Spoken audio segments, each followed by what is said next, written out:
The grand jury investigating Donald Trump's hush money payment to Stormy Daniels heard from yet another key witness yesterday, and a sign that the Manhattan District Attorney is bolstering his case against Trump ahead of an expected indictment. Trump, meanwhile, appeared on Fox News to sweat and grimace and be weird as usual, and also to attack his likely rival for the GOP nomination, Ron DeSantis. For more on this, it's time for a closer look. I feel like a lot of us are waiting for some cinematic moment when Donald Trump gets arrested, while forgetting that in real life, nothing is that satisfying. If Donald Trump was Jason, not only would he not die at the end of the movie, he would be allowed to hold public rallies where he complains that campers don't skinny dip like they used to. It just seems like Trump's been doing so many crimes for so long. I bet if you zoomed in on that infamous photo of him coming down the escalator the day he announced his first candidacy, you'd see he had shoplifted a pair of earrings from Claire's. That's why when he was at the podium, you could hear a store alarm going off. So it's another day, and we're all still waiting to find out if and when Trump will be arrested. The news has basically just become the NORAD Santa tracker, except for Trump's indictment, just a little circle in the middle of the Atlantic Ocean. Meanwhile, the grand jury weighing a possible Trump indictment is still doing its work. Yesterday, they heard from yet another key player in the hush money scandal, and a sign that the Manhattan DA is bolstering his case against Trump. A key player in the Trump hush money probe just met with a Manhattan grand jury investigating the former president. The source confirms to CNN that former National Enquirer publisher David Pecker appeared before the panel earlier this afternoon. Sources close to the investigation tell CBS News that David Pecker's appearance today is a sign District Attorney Alvin Bragg might be finalizing a case against former President Donald Trump. In 2016, it was Pecker who encouraged efforts by then-candidate Trump and Michael Cohen to prevent damaging stories about Trump from being published. Yesterday's convening of this 2-month-long grand jury probe appeared to center around hearing testimony from David Pecker. Pecker is a central figure in this drama, as you pointed out, about those hush money payments to adult film actress Stormy Daniels. In his role at the time as publisher of the National Enquirer and a friend of then-candidate Donald Trump, he helped broker the original $130,000 payment. That's right. The grand jury heard from a key player in Trump's corrupt scheme to broker a secretive hush money payment to conceal an illicit affair just weeks before a presidential election, and then disguise those payments by lying about what they were for. It's a damning development in what is already a serious case that could very well result in a historic first-ever indictment of a former president. But my main takeaway is this: I can't believe this guy's last name is Pecker. It's a story about Trump having sex with a porn star. And a key player's last name, it's Pecker. So I guess in this way, the Trump case, it is cinematic, but it's like a bad 80s comedy, like Bachelor Party or Porky's. Hey, Pecker, you want to help us out with a little problem? Who else is the grand jury heard from? Trump's bookkeeper, Mike Schlong? So the grand jury heard from another key witness, although I use that term very loosely, given that at this point, we are all key witnesses. I mean, we've heard from Michael Cohen, we've heard from Stormy Daniels, we've even seen the actual check that Trump wrote. Only Trump is stupid enough to pay hush money to cover up an affair, but sign his name to a check. Just fill up an envelope with unmarked bills like a normal criminal, you dingus. This is like if Gwyneth Paltrow showed up to her trial wearing a shirt that said, "I'm a really bad skier." And then on her way to the witness stand, she just plows into the bailiff. By the way, it should be noted, paying hush money is not itself a crime. I mean, it's not like cool, especially if you do it 2 weeks before a pivotal presidential election that'll determine who gets to fill 3 seats on the Supreme Court. But it's not necessarily against the law if you do it the right way. The problem is Trump tried to cover it up by lying about it, and you don't need to take my word for it. Here, once again, is star witness Rudy Giuliani, and just in general, a star. He's just got that it factor, explaining how the whole scheme worked back in 2018. That money was not campaign money. Sorry, I'm giving you a fact now that you don't know. It's not campaign money.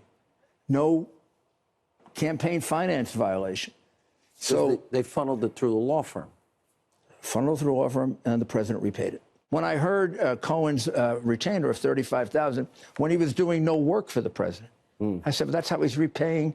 That's how he's repaying it, with a little profit and a little margin for paying taxes for Michael. Yeah, that's the crime.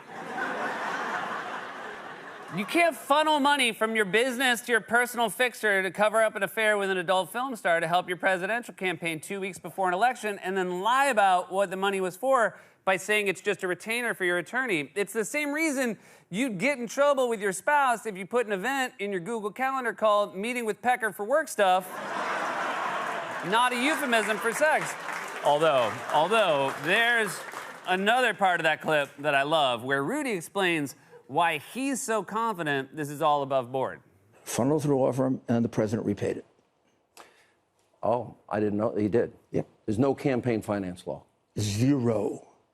So the president. Just like Sean. So this decision Sean, was made by.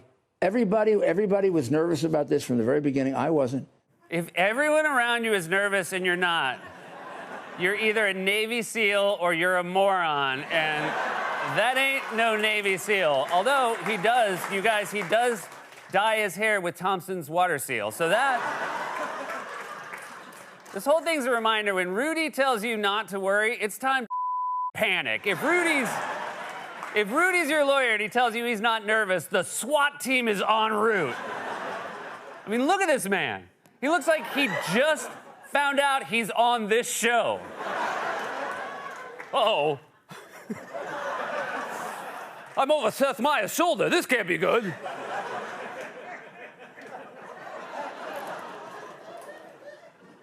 So Rudy basically confessed the entire crime on national television, and there's an abundance of hard evidence to back it up. But Trump supporters and right-wing media want you to think this was all just an innocent little record-keeping mistake. They better not put my president in prison.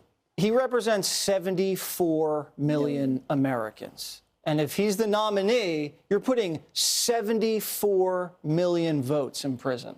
And that's how I see it. Really? On a bookkeeping charge.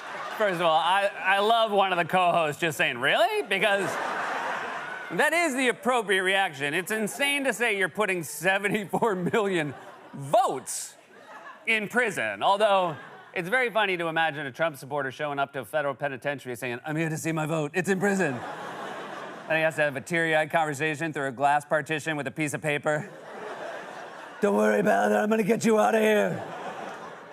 Now, with Trump under at least 4 different criminal investigations and after he tanked 3 successive elections, including last year's midterms, there's been a question as to whether right-wing media would finally pivot away from him and embrace Florida Governor Ron DeSantis. It started to seem like maybe that would happen when Fox started airing glowing profiles of DeSantis and fawning interviews with him, including one interview where Fox host Brian Kilmeade literally had a catch with DeSantis on a baseball field. Now, I could say they look like a couple of dorks, and I'd be right, but in fairness, it's hard not to look like a dork playing baseball past a certain age. I mean, Barack Obama was our coolest president. He made a 3-pointer on camera. He wears sunglasses and an open collar. He hangs out with Bruce Springsteen. And yet, even he looked like a dork when he was throwing a baseball. I mean, if baseball could do that to Barack Obama, Ron DeSantis, he never had a chance. So, after that interview with DeSantis, there was speculation that Fox might turn on Trump. Some of Trump's goons have also been exiled to smaller right-wing networks like, you know, the aforementioned Rudy, who, as we just told you, went on Fox a few years ago and confessed to everything. It seems like Rudy's been unofficially banned from Fox, so now when he wants to comment on the hush money case, he has to go on lesser-known right-wing outlets where things just seem to go horribly wrong, like this interview from last week where the host began praising him, and then Rudy had some very embarrassing technical problems. Mayor Rudy Giuliani, always amazing to see you. Love you. Sorry, I'm just so honored, as always, to interview you, sir. Mayor Giuliani, what would you do? What would you have done if this case was brought before you? You prosecuted a lot of cases before you became New York City mayor. You were a prosecutor. What would you have done if somebody said, "Here's the case, prosecute this"? Well, here's what I would have done. I would have told them to go to hell. I had it happen. It looks like we're having some audio issues there. We go way back to 19.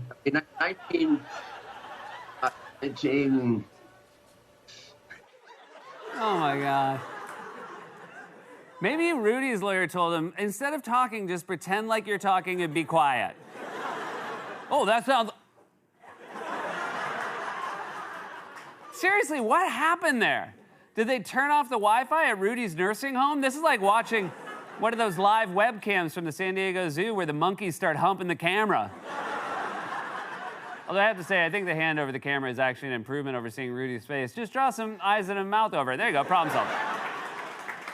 Also, I love that when starts going sideways, not only doesn't Rudy stop the interview, they don't stop it either. It's like they're slowly realizing, yeah, we should have known it would go this way. So that's basically where Trump and his inner circle are at. And yet last night, Fox host John Hannity chose to give Trump a platform to ramble about his usual bullshit without any pushback at all. For example, last week, Trump tried to menace investigators into backing down when he threatened death and destruction if he's arrested. But last night, he claimed ludicrously that he wasn't threatening death and destruction. He was just saying he was scared of it. I will say this with death and destruction. I didn't say death and destruction. I said, I'm afraid. Yeah. I said, I'm afraid that if they do this, which is a fake prosecution, I didn't say do something bad. I say, I am afraid that people will do something because people are very angry about it. Yeah, he didn't say I'm going to burn down your restaurant. He said it would be a shame if something were to happen to your night's restaurant in the middle of the night, say 2 a.m. or so, capiche? But my favorite part of that interview came when Trump totally went off on DeSantis and told an elaborate fantasy about DeSantis begging him for his endorsement for governor back in 2018. So what happened with Ron is the following. He came to see me. He was getting killed. He was being crushed. Ron came to see me, tears in his eyes. He said, I need you to do me a big favor. First he asked for the meeting, then he asked me for the favor. I said, what's the favor?